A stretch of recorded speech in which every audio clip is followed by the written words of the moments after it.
The following program is a UW-TV classic.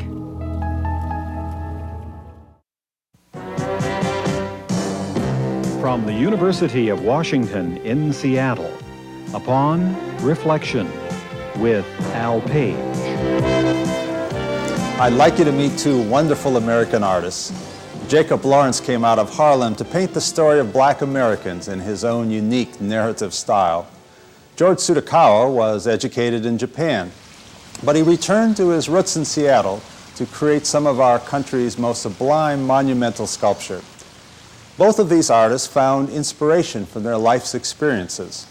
They create art that has attracted continuing world recognition.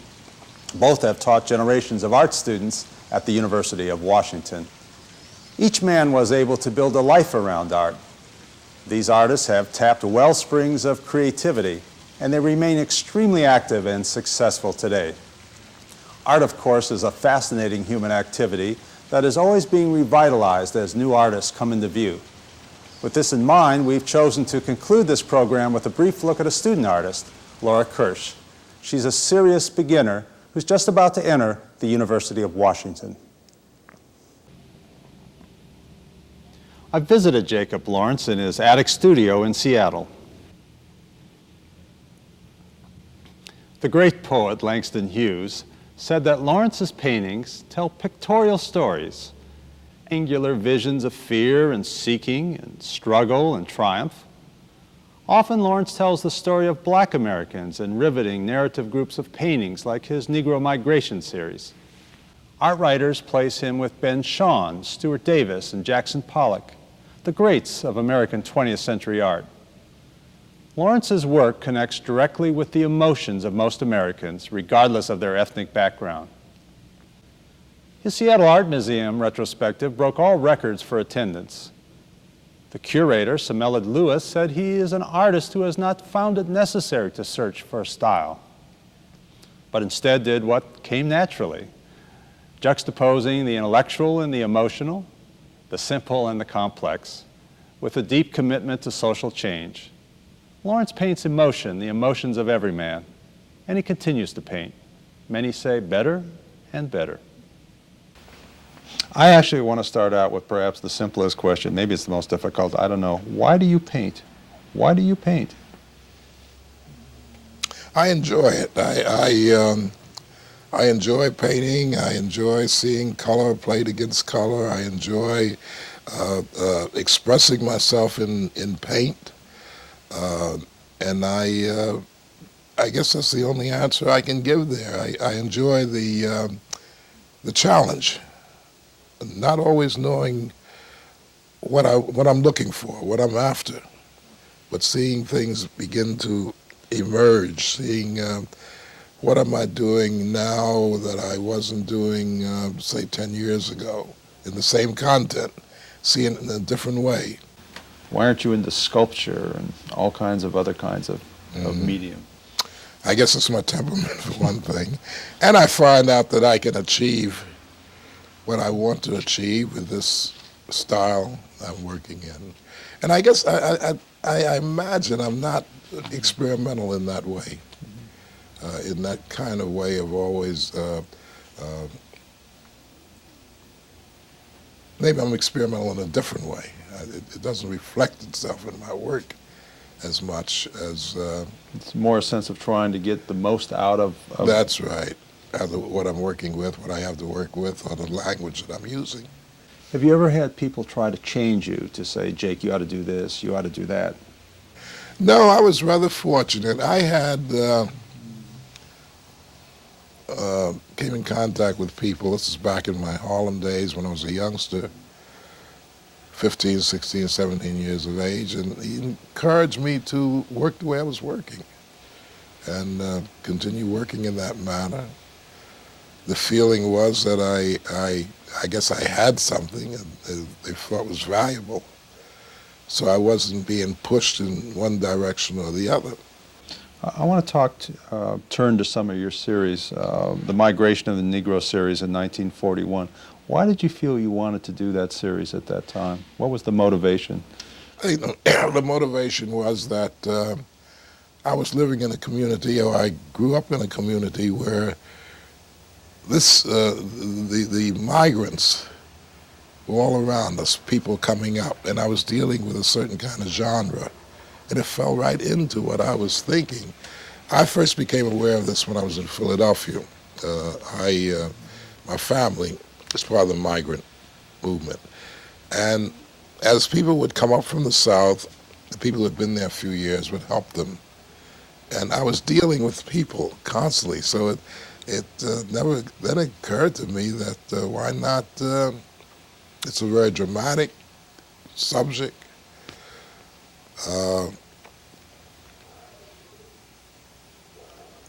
The subject was not new for me because I was dealing with the theme of people in a community.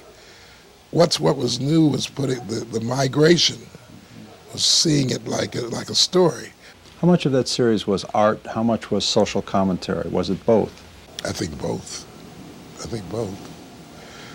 I guess there's a summing up here in this particular series, that is for me, of crises, of joy, of hope, frustration. I hope the series meets these kinds of my reaction, and this is what we get into in the community. You see, now maybe I think what makes it different, it's my statement. In October 1949, you put yourself in the Hillside Hospital in Queens, and out of that experience came the Hospital series. Did that experience strengthen you as an artist? I would hope so. It surely made me more aware of problems that people have and so on, and I hope that would manifest itself in my work a stronger way. The Hospital series had a lot of grim images in it, but shortly thereafter you did a theater series that had a lot of joy, and one of those paintings was Vaudeville, which is a very up painting with a lot of color in it. What was the motivation for that painting? We had a theater in the Harlem community, Vaudeville House, and it was such a part of the community. You had your comedians, you had your bands, and it was a lot of pathos there. People would come on stage and they would actually make fun of themselves. And very poignant.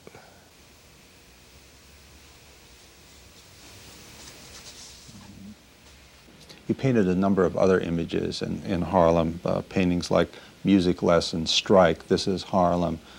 The life in Harlem really affected your work quite strongly. Oh, I think so.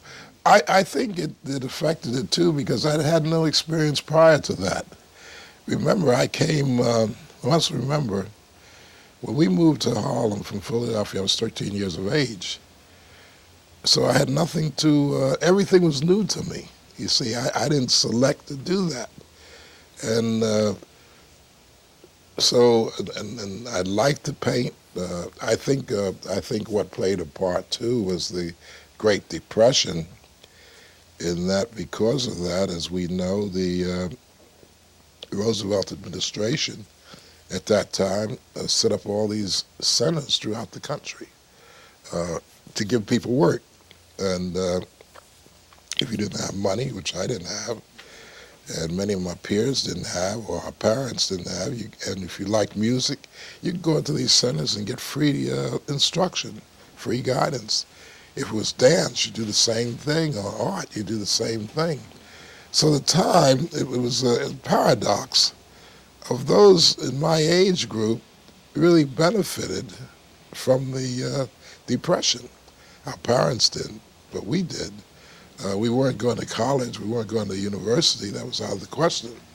So here it didn't last very long, but it had such an impact.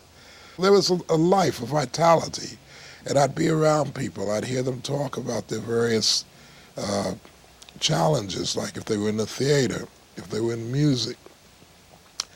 And although I couldn't participate because I didn't, again, the experience, I didn't have that kind of experience, but I was all this was being taken in, you see. I want to talk about another community, the community of builders. You did a builder series. What's the fascination with builders? Where did that motivation come from? This is where I went to the WPA Federal Art Project. And this is where one of the studios, or art centers, was in this building. And when it was toward the late 30s, three brothers took this studio over, and they were all cabinet makers. And we knew them. They were like neighbors and so on. And just seeing them work with tools, and I didn't realize what an impact it was having on me then, but it was only later. It almost looked like a dance, you know, and the tools were so beautiful. And they were like sculpture. And I think that's when what motivated that interest in using this symbol in my painting. And it's such a perfect instrument, the tool. You know, you go back 300, 400, 500 years, the hand tool hasn't changed. You look at old paintings, it's so perfect, so well balanced. I always say it's like an extension of the hand, the human hand, which is a tremendous tool itself. So it's such a perfect instrument, and you just pick it up, you feel it, the balance of it, it's so utilitarian, it's just beautiful. See? So I use it like a painter would use still life, apples or grapes or something of that sort. One final question. How would you like to be remembered? As a great artist, as a great humanitarian? I like to think of myself as a person who's been both interested through my work, and I'd like to be seen in this manner, in a classical manner and in a humanitarian manner. Classically, the way I structure a work, but at the same time being a humanist. I think I would enjoy that kind of appraisal of my work, of me.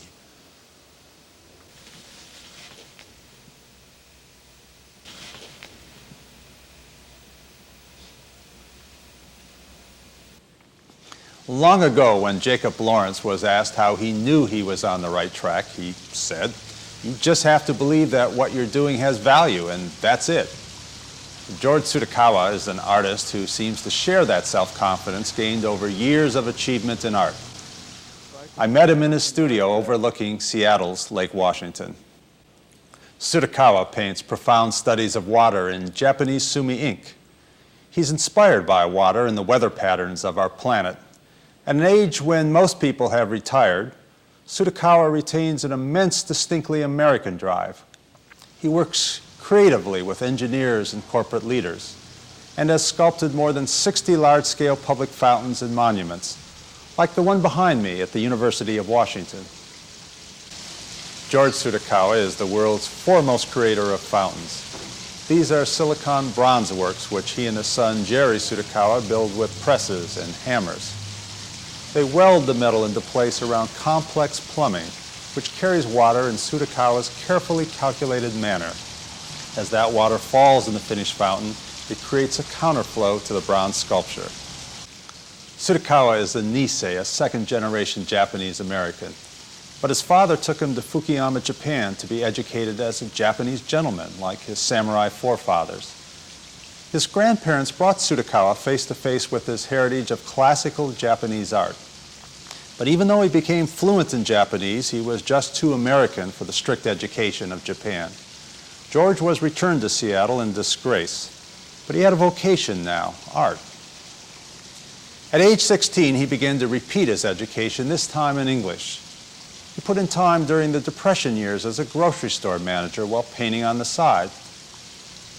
In the store, he extended cash credit to his friends in Seattle's pre-war art community. From Mark Tobey and others, he absorbed the Northwest School's own approach to Asian art forms. He seems to have pulled out the best characteristics of both Asian and American culture and put them into his art and into his life. Why are spiritual values important to have in a public work? When you think of some of the art done by men 3 or 4 or 5,000 years ago, still admired and still looked at as a work of art, there must be something besides just the material or the technique in putting the sculpture or painting together or murals. There is a quality which has to be spiritual as against materialistic, I think. Tell me a bit about your fountains. This is a model of what you did at Seattle University? Yes, right. Well, this is just one of the many fountain concepts I have worked on. If you look around, you'll see over 100 fountains. In fact, in the last 30 years, I did over 60 fountains around locally and nationally, and also in Japan and other parts of the world. You like to take shapes from nature? Well, I think it comes from nature, inspired by nature, but the actual making of the fountain, designing of the fountain, calculating the water, becomes quite technological. Is it hard to make symmetrical works and continuously to be creative? Well, I have a little thought about symmetry in design. I have, ever since my childhood, worked in painting and drawing, model making, and sculpture, and I have also traveled around the world and to observe the man-made things, some good and a lot of them bad. And my thinking is it's actually fairly easy to do a symmetrical design, like a house, let's say, or like some of the cathedrals. I've seen many cathedrals, or some temples, or temples in India, or China or Japan. But I also think it's most difficult to make a good symmetrical design. And that is because of the complexity in the proportion of all the parts making up that design. And that's why I say the water, when it's introduced into a symmetrical design, I think it breaks the hardness of the symmetry and the structural elements. Usually ends up in a very hard sculpture. But the water is soft and moving and rhythmical. Does water have a time dimension? Does it have a sense of eternity? Water reminds me of something which has started its movement in time immemorial, or before we can count the time it started. And if I'm not mistaken, it's going to keep on doing it until the earth is destroyed, if it's destroyed somehow.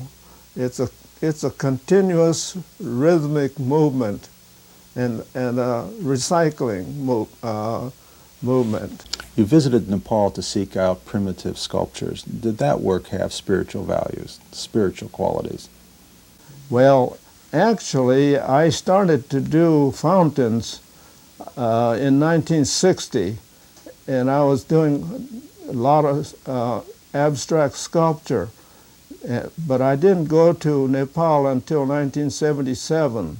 But by that time, I had read about the stone sculptures in Nepal, in reading this book, I found that he discusses a thing called obos in the Himalaya mountains, which is a pile of rocks made by the native travelers when they reach a high peak of the mountain or sacred place or source of water. They just automatically, or not even thinking, they just gather rocks and pile them. And this was their expression of thanks to the gods for their safe passage. Also, to pile the rocks as high as they can by hand was to try to reach, attain greater heights, and also to create perfect balance. Every year you create, it's seemingly more than you created the year before. Why don't you just take a vacation? Why don't you retire to Florida? Why are you keep working? Because I just want to. I just feel that I have to. Well, I don't have to. I don't owe this to anybody except myself, I guess.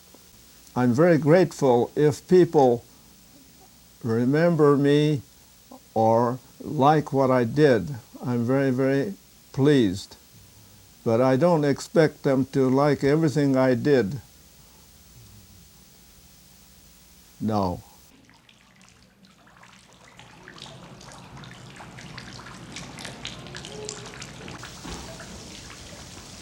The art of George Tsutakawa and Jacob Lawrence will be enjoyed by millions of people across the world, even when you and I are no longer on the scene.